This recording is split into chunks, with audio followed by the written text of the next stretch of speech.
O milagre que quebrou as correntes de Daniela. Daniela olhava pelo vidro embaçado do ônibus, as mãos trêmulas apertando a bolsa surrada. O cheiro de mofo do veículo velho misturava-se ao suor frio que escorria por suas costas. Mais uma noite sem dormir, mais um dia fugindo do próprio reflexo no espelho. Há 3 anos, desde que o primeiro comprimido de anfetamina havia caído em suas mãos, só para aguentar o segundo emprego, dissera o colega de trabalho, sua vida tinha virado um redemoinho de mentiras, dívidas e vergonha. Agora, com 28 anos, ela mal reconhecia a mulher que um dia sonhara em ser enfermeira. Os olhos fundos, as unhas roídas até sangrar, o corpo que já não respondia direito aos estímulos. Pior que a dependência era a solidão. Ninguém sabia. Nem sua mãe, que rezava todas as noites pelo cansaço da filha. Foi numa tarde de quarta-feira, quando o corpo já não aguentava mais, que Daniela entrou na Igreja Universal do Reino de Deus da Avenida Central. Não foi por vontade própria. Tinham-lhe dado um folheto na rua: Deus tem a solução para o que você não consegue resolver. Ela quase jogou no lixo, mas algo, talvez o desespero, fez com que guardasse no bolso. Quando passou em frente ao templo, as portas estavam abertas, e de dentro vinha um coro que cantava: O sangue de Jesus tem poder. Parou. Hesitou. Então, como se arrastada por uma força invisível, entrou. Dentro, o ar era quente, cheio de vozes que clamavam, mãos levantadas, pessoas chorando no altar. Daniela se encostou numa coluna, os joelhos fraquejando. Uma senhora de cabelo grisalho a abordou com um sorriso: Filha, você parece que precisa de uma palavra. Venha, o pastor está ungido hoje. Ela queria fugir, mas as pernas não obedeceram. Sentou-se num banco dos fundos, as mãos suadas coladas na Bíblia emprestada. O pastor, um homem de voz firme e olhos penetrantes, falava sobre libertação. Há aqui alguém que está preso a algo que destrói sua vida, algo que você esconde até de quem ama. Mas Deus vê. E hoje é o dia da sua vitória, gritou, apontando para a congregação. Daniela sentiu o coração disparar. Ele está falando de mim? Pensou, o pânico subindo pela garganta. Quando o pastor pediu que quem precisasse de libertação se levantasse, ela permaneceu parada, paralisada pelo medo. Mas então, como se uma mão invisível a empurrasse, ela se pôs de pé, tremendo. Venha aqui, minha filha, chamou o pastor. Daniela avançou entre as fileiras, as pernas bambas, a vergonha queimando como fogo. Ao chegar ao altar, caiu de joelhos. Não precisou falar. O pastor colocou a mão em sua cabeça e começou a orar com uma autoridade que ela nunca havia visto: Espírito de dependência, sai agora em nome de Jesus. Quebra-se essa maldição. O sangue do Cordeiro tem poder. Daniela sentiu algo estranho, uma pressão no peito, como se algo pesado fosse arrancado de dentro dela. Começou a chorar, não de tristeza, mas de alívio. O pastor ungiu sua testa com óleo e declarou: Você está livre. A partir de hoje, sua vida muda. Mas Daniela sabia que não seria tão simples. A anfetamina ainda a chamava, sutil, traiçoeira. Naquela noite, em casa, as cápsulas escondidas no fundo da gaveta pareciam gritar seu nome. Ela pegou uma, olhou fixamente, e então, com lágrimas nos olhos, jogou tudo no vaso sanitário e deu descarga. Foi o primeiro passo. Nos dias seguintes, ela voltou à igreja.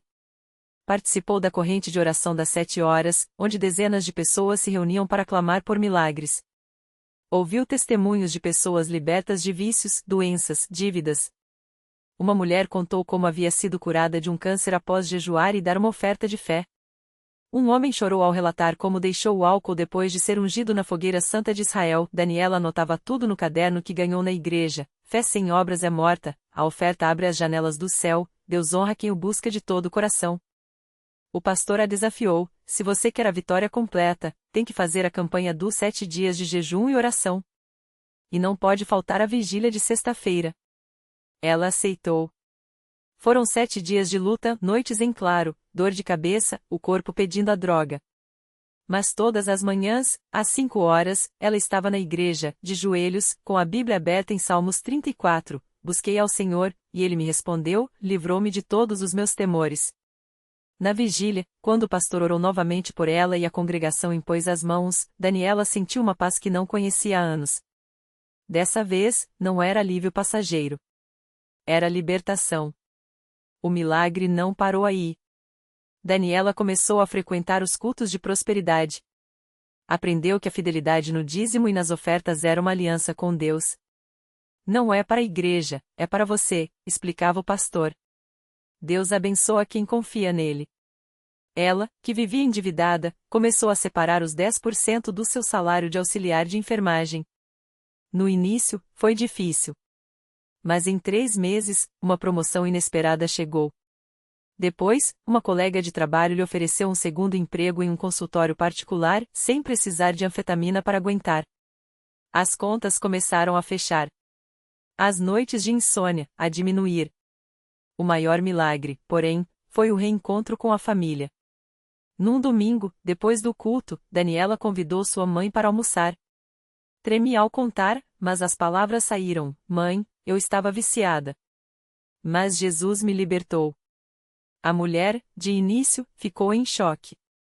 Depois, abraçou a filha chorando: "Eu sabia que algo estava errado, mas nunca imaginei." "Obrigada, minha filha, por ter coragem de lutar."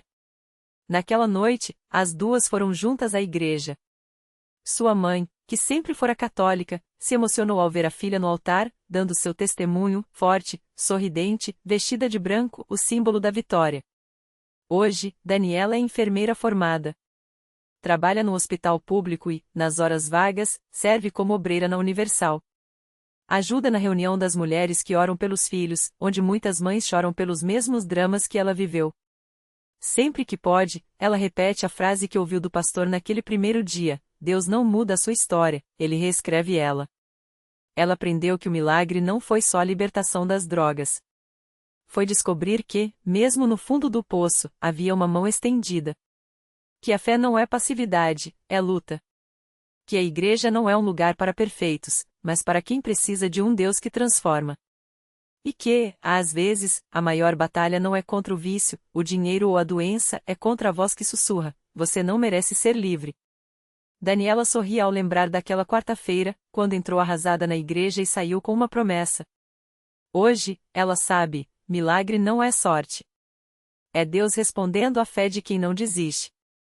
Daniela nunca imaginou que, alguns anos depois daquele dia, estaria de pé no mesmo altar onde havia chorado tanto. Desta vez, não era para pedir, mas para agradecer. E não estava sozinha.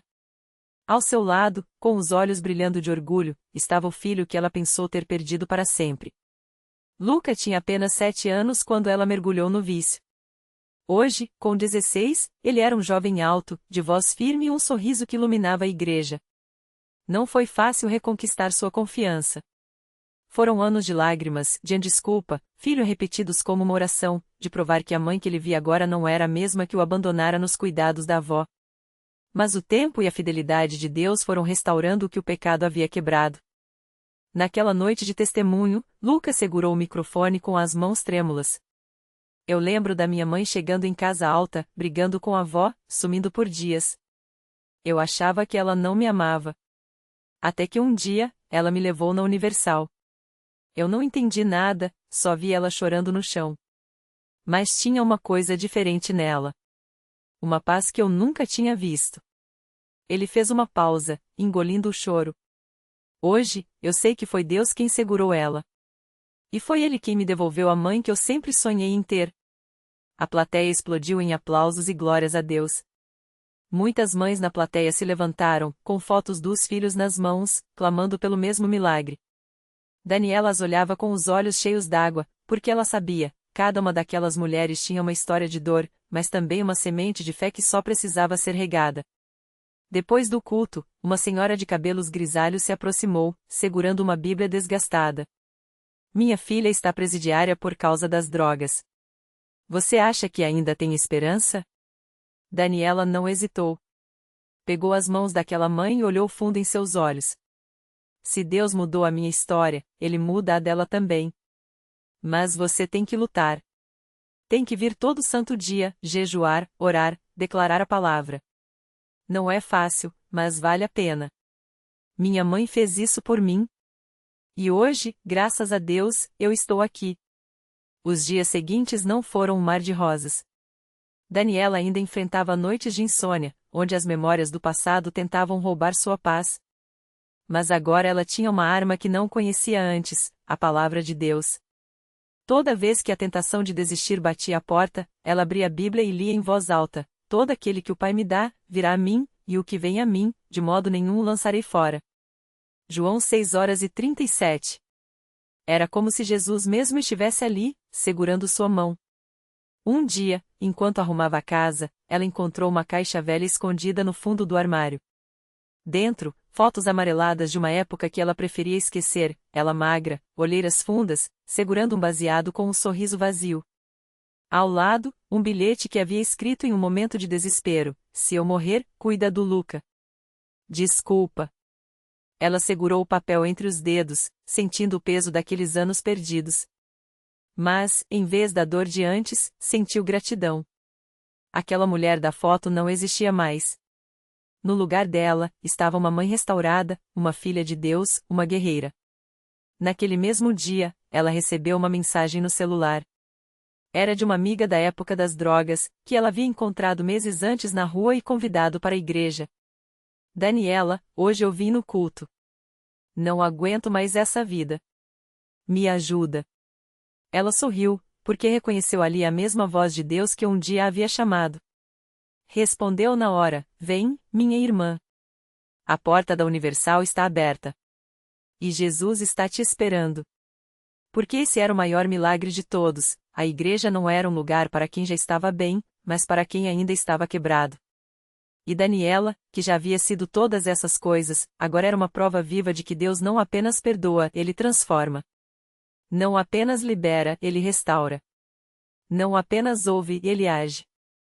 E assim, entre lágrimas de gratidão e sorrisos de vitória, ela continuou sua jornada, sabendo que cada passo era guiado por aquele que a tirou da lama, a vestiu de louvor e fez dela um testemunho para muitas outras almas que ainda estavam perdidas. Porque milagre, ela havia aprendido, não é um evento.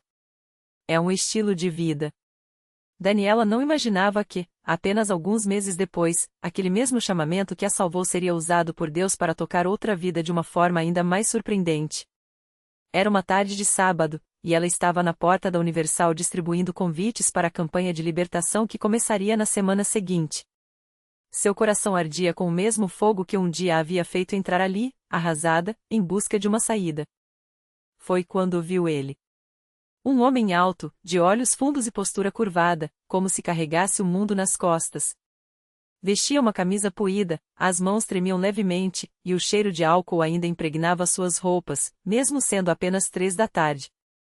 Parou a alguns metros da igreja, olhando para o chão, como se lutasse consigo mesmo.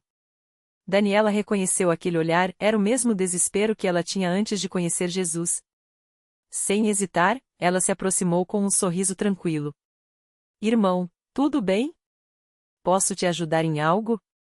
O homem ergueu os olhos, surpreso que alguém o cumprimentasse tão naturalmente. Não, moça. Eu só estava passando, murmurou, já virando as costas. Mas Daniela não desistiu. Com voz firme, mas cheia de compaixão, ela disse: espere. Deus não quer que você só passe pela vida. Ele quer que você entre nela de verdade. Assim como ele fez comigo. O homem parou. Algo naqueles olhos, uma mistura de dor e esperança, o fez se virar novamente. Você não me conhece, ele resmungou, mais para si mesmo do que para ela. Daniela balançou a cabeça. Não preciso conhecer seu passado para saber que Jesus pode mudar seu futuro. Eu já estive onde você está. E olha onde ele me trouxe. Com um gesto suave, ela apontou para a fachada da igreja, onde a frase aqui, seu milagre tem endereço, brilhava sob o sol. Foi então que o homem, chamado Roberto, desabou. Eu não aguento mais, moça. Minha família me abandonou, perdi o emprego, e agora até minha saúde está indo embora. Eu só queria sumir. As palavras saíram entre soluços, e Daniela sentiu o Espírito Santo encher seu coração de uma paz que só vem de Deus. Ela o abraçou, sem medo, sem julgamento. Roberto, hoje é o seu dia. Hoje, Deus vai te mostrar que você não está sozinho. Vamos entrar juntos? Dentro do templo, enquanto os louvores ecoavam, Roberto chorou como nunca. Não eram lágrimas de derrota, mas de alívio, o alívio de quem, pela primeira vez em anos, sentia que ainda havia esperança. Quando o pastor fez o apelo para quem queria uma mudança radical, Daniela segurou sua mão e o levou até o altar. É aqui, irmão. É aqui que tudo começa. E começou mesmo. Naquela noite, Roberto entregou sua vida a Jesus. Não foi um processo fácil, as batalhas contra o vício, a reconstrução dos laços familiares, a busca por um novo emprego, mas, a cada passo, ele sentia uma força que não era sua. A mesma igreja que o acolheu de braços abertos se tornou sua família. Os obreiros oravam por ele, os irmãos o encorajavam, e Daniela, agora sua irmã na fé, não o deixou esmorecer nem por um segundo. 6 meses depois, Roberto estava de pé no púlpito, dando seu testemunho. Eu vim aqui para morrer, mas Deus me fez viver. Eu vim aqui quebrado, mas saí restaurado. Eu vim aqui sozinho, mas hoje tenho uma família que não me abandona. Ao seu lado, Daniela sorria, com lágrimas nos olhos, lembrando do dia em que ela foi essa alma perdida que encontrou graça. Porque esse é o poder da Universal, não é um lugar para perfeitos, mas para os que precisam de um Deus perfeito. Não é um refúgio para os que já venceram, mas um hospital para os que ainda sangram. E Roberto, assim como Daniela, agora fazia parte dessa corrente de milagres, uma prova de que, quando Deus escreve uma história, ele não apaga as páginas ruins, mas as transforma no mais lindo capítulo de redenção. E a história não parava por aí. Porque toda vez que as portas da igreja se abriam, era uma nova chance para mais um Roberto, mais uma Daniela, mais um coração quebrado encontrar o amor que nunca falha. E assim, o milagre continuava. Sempre. Naquela mesma noite, enquanto Roberto e Daniela saíam da igreja de mãos dadas, um homem chamado Carlos observava tudo de longe, encostado em um poste de luz. Ele não tinha ido até ali por acaso. Há semanas, ouvia os testemunhos na rádio e via as imagens das reuniões na TV, mas algo o impedia de entrar. Não era vergonha, nem descrença, era medo. Medo de não ser digno. Medo de que, se Deus olhasse para sua vida, só enxergasse falhas. Carlos tinha uma filha de 7 anos, Sofia, que nasceu com uma doença rara nos ossos. Os médicos diziam que ela nunca andaria sem ajuda, que cada passo seria uma batalha. Ele já tinha gasto tudo o que tinha em tratamentos, remédios e esperanças que se esvaíam como areia entre os dedos. A dor de ver a filha sofrer o havia afastado até de si mesmo. Começou a beber para adormecer a culpa, até que um dia, bêbado, quase atropelou uma criança na rua. Foi o suficiente para acordar pelo menos um pouco. Se Deus existe, por que ele deixa minha filha assim? Perguntava-se todas as noites, enquanto Sofia dormia com aparelhos no quarto ao lado. Mas naquela noite, algo foi diferente. Ao ver Roberto, um homem que ele conhecia da vizinhança, um cara que todos diziam ser sem jeito, perdido sorrindo como se tivesse ganhado o mundo, Carlos sentiu um nó na garganta. O que aconteceu com ele? Pensou. E, pela primeira vez em anos, uma faísca de curiosidade acendeu em seu peito. Vou só até a porta, murmurou para si mesmo, dando o primeiro passo. Dentro da igreja, a reunião já tinha começado. O pastor falava sobre fé como uma semente, pequena, quase invisível, mas capaz de quebrar o concreto quando regada com perseverança. Carlos se encostou na última fileira, de braços cruzados, como se quisesse se proteger do que estava sentindo. Mas então, as músicas começaram. Era um coro de vozes que não cantavam por obrigação, mas por gratidão. Pessoas com cicatrizes, como ele. Pessoas que, como Sofia, lutavam contra algo maior que elas. E, de repente, Carlos se viu chorando. Não eram lágrimas de tristeza, era alívio. Alívio de estar em um lugar onde ninguém o julgava por estar quebrado. Quando o pastor fez o chamado para oração, ele hesitou. Mas então lembrou do rosto da filha, dos sorrisos que ela tentava esconder quando a dor apertava. Se existe uma chance. Carlos se ajoelhou. Não foram palavras bonitas, nem uma oração ensaiada. Foi um grito do coração. Senhor, eu não sei se o Senhor está aí, mas se estiver, por favor, toca na minha Sofia. Dá um jeito onde os médicos não conseguiram. E se o Senhor quiser me usar, me usa. Tira esse medo de mim. Naquela noite, Carlos não sentiu o chão tremer nem viu anjos. Mas algo dentro dele mudou. uma paz que não fazia sentido, dado tudo o que ele passava. E quando chegou em casa, Sofia estava dormindo, mas pela primeira vez em meses, seu rosto estava sereno. Sem caretas de dor. No dia seguinte, Carlos voltou à igreja. E no outro também. Levou Sofia, mesmo com medo do que os outros iriam pensar. Mas ali, ninguém apontou dedos. Pelo contrário, mãos se estenderam para abençoá-la, vozes oraram por ela, e o pastor, com um sorriso firme, disse: Deus não esquece das suas crianças. A fé da Sofia vai mover montanhas. E assim começou outra jornada. As sessões de fisioterapia continuaram, mas agora com algo a mais, a fé. Sofia, que antes chorava nos exercícios, começou a rir, a tentar se levantar sozinha. Os médicos, surpresos, reduziram os remédios. Melhora inexplicável, anotaram no prontuário. Até que, 3 meses depois, durante uma reunião de cura na Universal, algo aconteceu. Sofia, que sempre ficava no colo do pai, pediu para descer.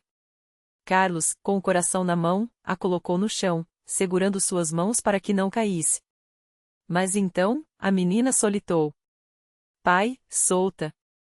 Eu quero tentar. E, tremendo, com as perninhas finas lutando contra anos de limitação, Sofia deu um passo. Depois, outro. E outro. A igreja inteira parou. Alguns choravam. Outros gritavam glória a Deus. Carlos caiu de joelhos, não por fraqueza, mas por gratidão. Porque ali, onde a medicina tinha dito não, Deus tinha dito sim. Hoje, Sofia corre pelos corredores da igreja, brinca com as outras crianças e, toda vez que vê alguém com uma necessidade, vai até a pessoa e diz, com a sabedoria de quem já viu o impossível: Tio, tia. Jesus cura. Eu sei. E Carlos?